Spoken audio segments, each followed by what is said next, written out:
Brozovic, Jeff. You've seen him a lot. You've been around that Charleston program. Did you know that he's living in Charleston now that he's homeless? He's staying down there. I don't think anybody knows that. But you've been around this program. Was that something that you expected, like that level of – we knew how good he was. I was not – I'll be honest. I was not ready for 27-8, 4 dimes, a couple blocks, and a couple threes. No, he's taken his game to a different level, and part of it is because Chris Mack has challenged him to do that. With Pat Kelsey, he was one of the guys. Yeah. Now he's the guy. And as RC said before the game even, it's going to be interesting to see, like, playing 32, 33 minutes, is he going to wear down? He did not wear down at all. And he's so skilled. There's just not much he can't do, right? Like, again, both hands, facing up, posting up, passing it. He looked like, honestly, one of the best big men in the country today. Chris Mack has forced him to stay down, go down low and stay down low, and he's playing outside. And I think with the freedom of playing with Kelsey before, he probably shot more jumpers in the flow of the game than you would like for him to.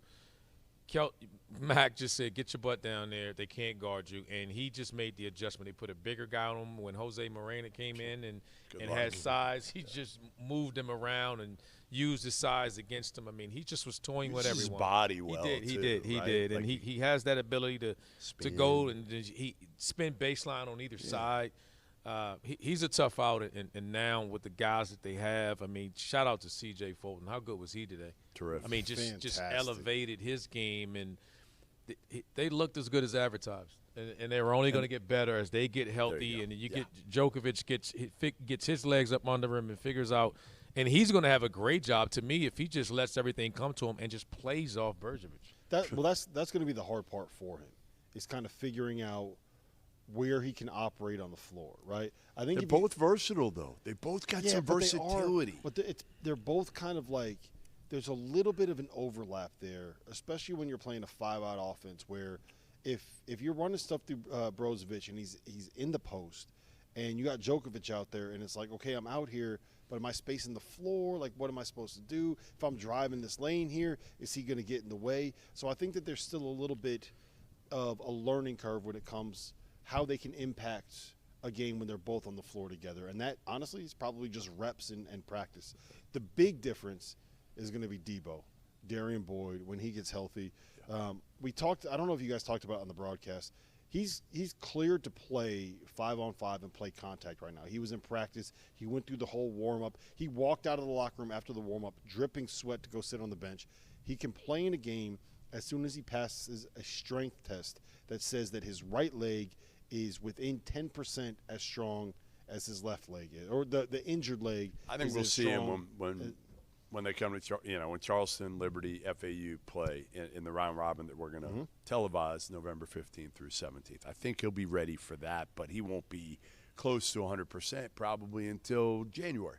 But man, Charleston, Towson, January 4th in Charleston, it's going to be a hell of a game.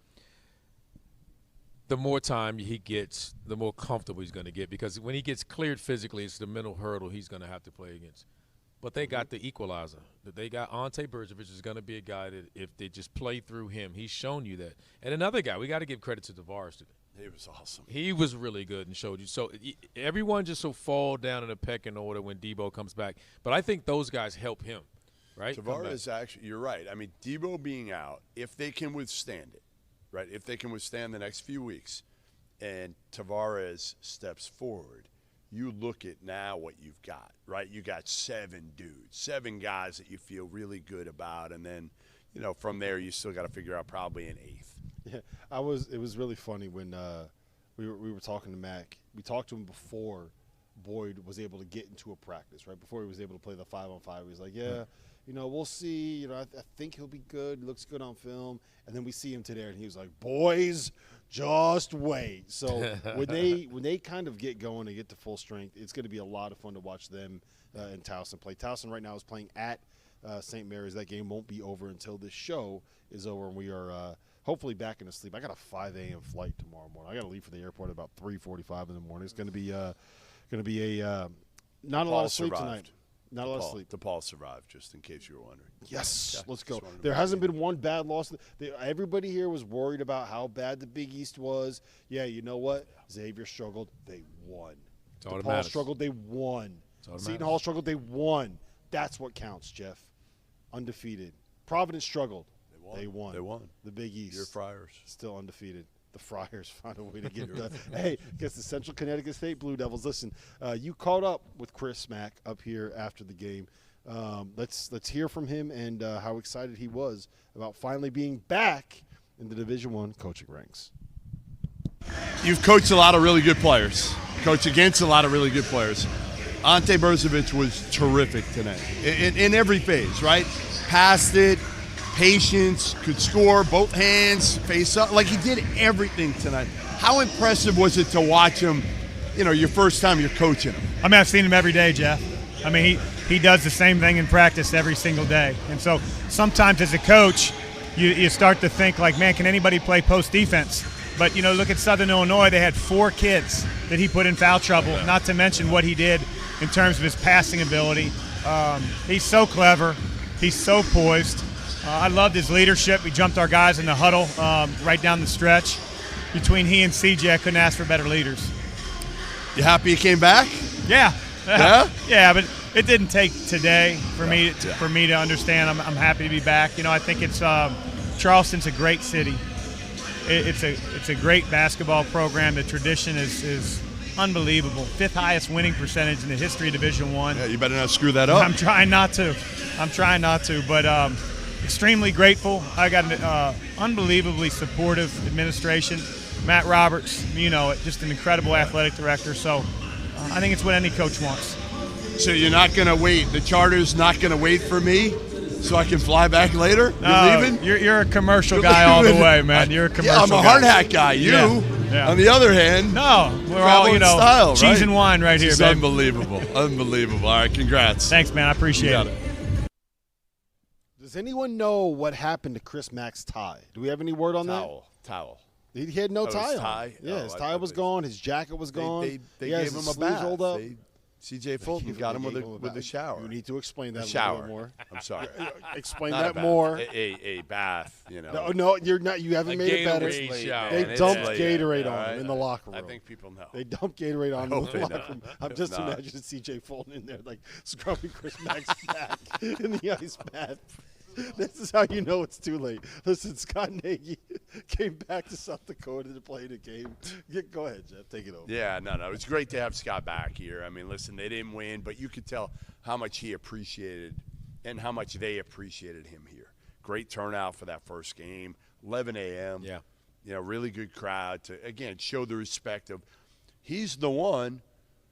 I mean, really, Eric Henderson's reaping the rewards of what Scott Nagy did to start this thing. I mean, think about it, the transition to be able to do what he did. I give TJ Otzelberger all the credit. Yeah, he deserves none of it. None of it. What cupcake did he play tonight?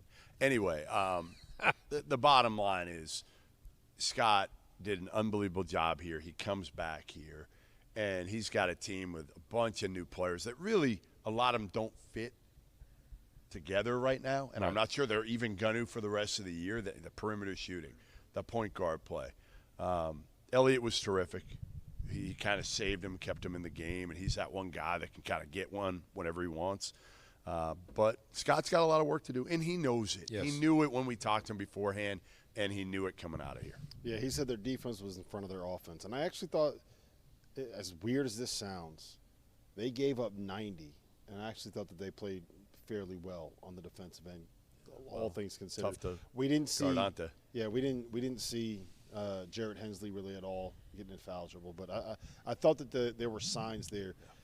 Let's put it like this. They're picked 7th in the Missouri Valley. I'll bet that they'll finish out. That's the number 7 team. That's in the Missouri easiest Valley. bet to take. Yeah, easier than McNeese State laying 6.5. All right, bet the under. So,